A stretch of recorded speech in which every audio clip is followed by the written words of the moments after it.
తెలుగు కథ వింటారా ఛానల్ కి స్వాగతం. కొన్నాళ్ల పాటు నక్కబావ అక్కడక్కడా తిరుగుతూ దొరికినది తింటూ ఏదో విధంగా కాలక్షేపం చేసింది. ఒక రోజు రాత్రి నక్కబావ ఒక దారిన పోతూ ఉండగా ఒక గుడిసె కనిపించింది. ఆ గుడిసె ఒక నిరుపేద బ్రాహ్మణుడిది. ఆ బ్రాహ్మణుడికి 7 ఆడపిల్లలు. నిరుపేద కావడం మూలాన ఒక్క కూతురికైనా పెళ్లి చేయలేకపోయినాడు బ్రాహ్మణుడి భార్య ఈ విధంగా మాట్లాడుకోవడం నక్కబావకు వినిపించింది. ఏ జన్మాన ఏం పాపం చేశామో ఇంతమందిని కన్నాం, ఒక్క పిల్లకు తిండి పెట్టలేం, పెద్ద ప్రాణాలు మన మాట ఎట్లా ఉన్నా పసివాళ్ళు వాళ్ళకైనా కడుపుకు ఇంత తిండి పెట్టలేకుండా ఉన్నామే అన్నది బ్రాహ్మణుడి భార్య. 7 పిల్లలకు తిండి పెట్టడం నా చేత కాదు, వాళ్లకు సంబంధాలు తీసుకురావడం అంతకన్నా చేత కాదు. అందుచేత దారే పోయే ఏ నక్కకో కుక్కకో ఇచ్చి వీళ్ళందరికీ పెళ్లిళ్లు చేసేస్తాను అని గొణిగాడు బ్రాహ్మణుడు. ఈ మాట viనేసరికి నక్కబావకు చాలా సంతోషం అనిపించింది. ఉట్టుడియంగా భార్యను సంపాదించుకోవచ్చని అనుకున్నది.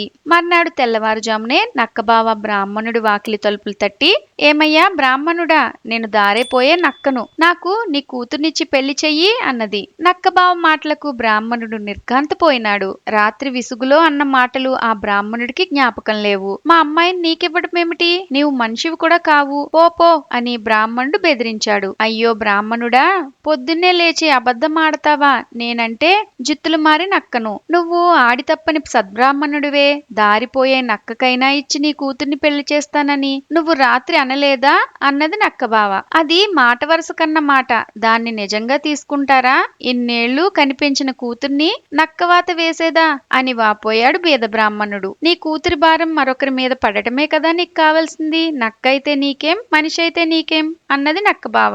మా కూతుర్ని మేమే పోషించలేకపోతేమే నువ్వేం పోషించగలవు అని బ్రాహ్మణుడు అడిగాడు. పెళ్ళాన్ని పోషించుకోలేకపోతే పెళ్లాడతానని వచ్చేవాణ్ణా అన్నది నక్కబావ. ఆడిన మాట తప్పకుండా బ్రాహ్మణుడు తన పెద్ద కూతుర్ని నక్కబావకిచ్చి పెళ్లి చేశాడు.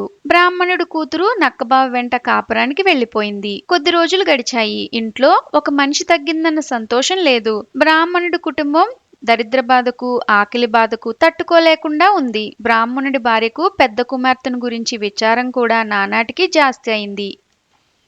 అయ్యో మా కూతుర్ని బతికి ఉండగానే నక్కవాత వేస్తుమే అని ఆవిడ శోకాలు పెట్టసాగింది. తన కూతురు ఎట్లా ఉన్నది చూడటానికి బ్రాహ్మణుడు ప్రయాణమయ్యాడు. తన మామగారు తన కోసం వస్తున్న సమాచారం కనిపెట్టి నక్కబావ ఎదురు వచ్చి బ్రాహ్మణుణ్ణి ఒక రాతి మీద కూర్చోపెట్టి కుశల ప్రశ్న వేసింది. మా అమ్మాయి ఎక్కడా, మీ ఇల్లెక్కడా, కులాసాగా ఉందా, అసలు జీవించి ఉందా అని బ్రాహ్మణుడు ఆదురదగా అడిగాడు.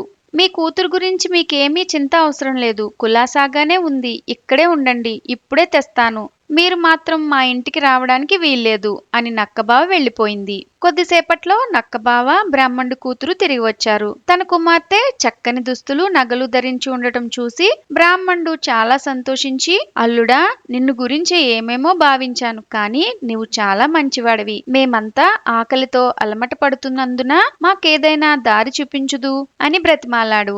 దొంగ తిండి తినే నక్కను నా దగ్గర మాత్రం ఏముంటుంది, ఒక దానిమ్మ పండిస్తాను, దాన్ని తీసుకుపోయి దొడ్లో పాతండి, అది త్వరలోనే వృద్ధయి మంచి కాపుకొస్తుంది, ఆ పళ్ళు అమ్ముకుంటే మీ దరిద్రం తీరుతుంది అన్నది నక్క. బ్రాహ్మణుడు నక్కబావి ఇచ్చిన దానిమ్మ పండు తీసుకెళ్లి ఆ రాత్రే దాన్ని దొడ్లో పాతేశాడు. మర్నాడు తెల్లవారు చూసేసరికి దానిమ్మ పండు పాతిన చోట పెద్ద దానిమ్మ చెట్టు ఉన్నది. దాని నిండా దానిమ్మ పళ్ళు వెరగ కాచి పక్వానికి వచ్చి ఉన్నాయి. ఇది చూడగానే బ్రాహ్మణుడికి సంతోషం వేసింది. ఆయన వెంటనే ఆ ఊరు శెట్టి దగ్గరికి పోయి, శెట్టిగారు, మా దానిమ్మ చెట్టుకు కాయలు కాసాయి, మీరు ఖరీదు చేస్తారా అని అడిగాడు. శెట్టిగారికి దానిమ్మకాయ వ్యాపారం చేయాలని ఉద్దేశం లేదు గాని 2 కాయలు దొరికితే గర్భిణీగా ఉన్న తన ఇల్లాలకి ఇద్దామని దుర్బుద్ధి పుట్టింది. అందుచేత శెట్టి వచ్చి 2 కాయలు కోసుకుని మంచి సరుకైతే నేను తీసుకుంటాను అని చెప్పి ఇంటికి వచ్చాడు. శెట్టి భార్య ఆ దానిమ్మకాయలు ఒలిచి చూసేసరికి ఆమె ఆశ్చర్యమేమిటి, ఆ దానిమ్మకాయల్లో విత్తులన్నీ కెంపులే, రెండో కాయ ఒలిస్తే అందులోవన్నీ తెల్లటి వజ్రాలు. అవి చూడగానే శెట్టికి ఎక్కడలేని ఆత్రము కలిగింది. బ్రాహ్మణుడికి ఈ రహస్యం తెలిసేలోపుగా దానిమ్మ చెట్టు కాయలన్నీ పిందెలతో సహా కొనివేయడానికి శెట్టి బయలుదేరాడు. శెట్టిగారు కాయలన్నీ కొంటాననేసరికి బ్రాహ్మణుడికి చాలా సంతోషమైంది. శెట్టి కాయలన్నీ కోయించుకుని చెట్టు దులిపేశాడు. బ్రాహ్మణుడి పిల్లలు రుచి చూడ్డానికి 2 ఉంచమన్నా వినలేదు. దానిమ్మ గింజలతో కడుపు నిండుద్దా? నేను మీకు కావలసిన సంబారాలన్నీ దానిమ్మకాయల ఖరీదుకు పంపుతాగా అన్నాడు శెట్టి. అల్లుడు చాలా గొప్ప సహాయం చేశాడని బ్రాహ్మణుడి కుటుంబం చాలా సంతోషించింది. ఏ రోజుకు ఆ రోజు తెల్లారేసరికల్లా చెట్టు నిండా దానిమ్మకాయలుండేవి. కోమటి వచ్చి అవన్నీ కోసుకుని పట్టుకెళ్లి బ్రాహ్మణుడి కుటుంబానికి ఆ రోజుకు సరిపోయే స్వయం పాకం పంపేవాడు. ఇట్లా కొంతకాలం గడిచాక ఋతువు అయిపోయి దానిమ్మ చెట్టు కాయలు కాయడం మానేసింది. కోమటి ఇంటి నిండా కెంపులు వజ్రాలు రాసులు తయారయ్యాయి. బ్రాహ్మణుడి కుటుంబానికి ఎప్పటి దరిద్రమే మిగిలింది. పిల్లలు మళ్లీ ఆకలికి అలమటించసాగారు. అందరిలోనూ ఆఖరి పిల్ల ఆకలికి తాళలేక దానిమ్మ చెట్టున ఇంకా 1 అర పిందులు మిగిలి ఉన్నాయేమోనని వెతికింది. వెతికితే 2 దానిమ్మ పళ్ళు ఆకుల సందున కనిపించాయి. సంతోషంతో ఆ పిల్ల ఆ 2 పళ్ళు కోసి తినడానికి పగలగొట్టేసరికి దాని ఆశ్చర్యమేమిటి, వాటిలో దగదగా మెరుస్తూ రత్నాలు. ఈ సంగతి చూసి శెట్టి తనను మోసగించాడని బ్రాహ్మణుడు కనుక్కుని శెట్టిగారింటికి వెళ్ళాడు. నాకు స్వయం పాకాలిచ్చి రత్నాలు పోగుపోసుకుంటావా అని శెట్టిని అడిగాడు. నీ రత్నాలు నాకు తెలీదు, అవతలికి పో అని శెట్టి బ్రాహ్మణుని వీధిలోకి గెంటాడు. అయిందేదో అయింది, ఈ రత్నాలను అమ్మి సొమ్ము చేసుకుందాం అన్నది బ్రాహ్మణుడి భార్య. సరేనని బ్రాహ్మణుడు రత్నాలు అంగవస్త్రం కొంగునం మూట కట్టుకుని షరాబు దగ్గరికి వెళ్ళాడు. అన్ని రత్నాలు చూడగానే షరాబు కళ్ళు కుట్టాయి. దొంగ బ్రాహ్మణుడా, నా రత్నాలు కాజేసి మళ్ళీ నాకే అమ్ముతావా? ఎవరు దొంగిలించారా అని నేను అల్లాడుతున్నాను. నీ పనేనా?